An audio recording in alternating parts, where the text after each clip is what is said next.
Hey everybody, I am about to work out in my living room because I missed a class at the gym tonight.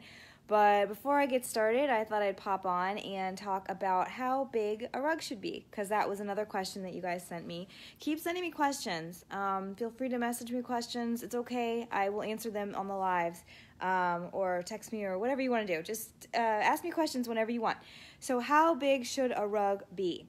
So for a living room, which is where most people put rugs, so let's start there. So for a living room, you got to make sure that the rug is underneath the front 2 feet or 3 feet if it's a sofa of a piece of furniture. So it doesn't have to necessarily be all the way back to the back legs of the furniture, but at least the front 2 legs, the rug should be on there. Otherwise, it's going to look like a little tiny postage stamp in the middle of your room, and it's actually going to make your room look tinier. The ideal size is actually to have all 4 feet be on the rug, but a lot of times that's not practical, particularly since rugs generally come in pretty standard sizes, like 8 by 10, 9 by 12, 10 by 14, and rooms don't come in the same standard sizes. So you may have a room that's more square, and unless you want to get into buying a custom rug, which can be pretty expensive per square foot, and then a lot of times the waiting period's between 3 and 6 months for those rugs. It's easier just if you want like a colorful, more like area rug type rug to go with, a standard size, and then just put the front feet of the furniture on it and call it a day. In a dining room or kitchen, like underneath a table, you need to make sure that when you pull the chairs out, now I'm not talking like pulling them out, 3 feet away from the table, but if you pull it out for a regular person to sit in it, the goal is to have all 4 legs still be on the rug, because then when the person is trying to push themselves in, they don't get caught on the rug. The legs of the chairs don't get caught on the rug.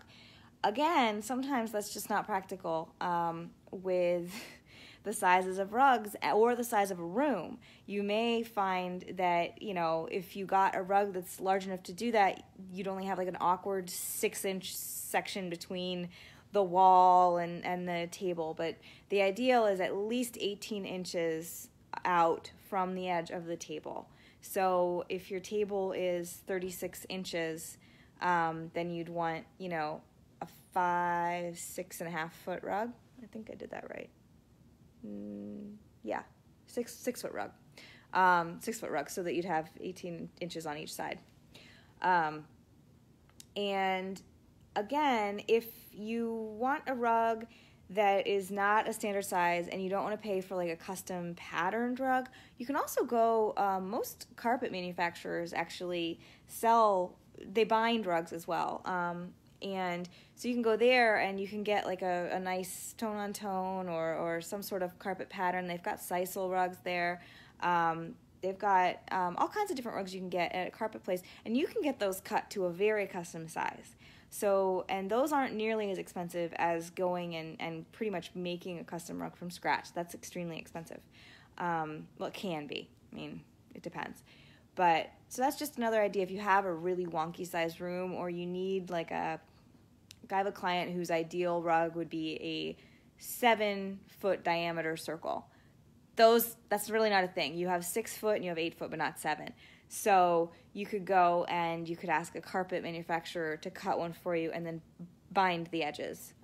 So make it so it's not, rough and doesn't look like it's supposed to be in a garage or something like that. So hopefully that helped. If you have any more questions, let me know. I'm going to go work out. Bye.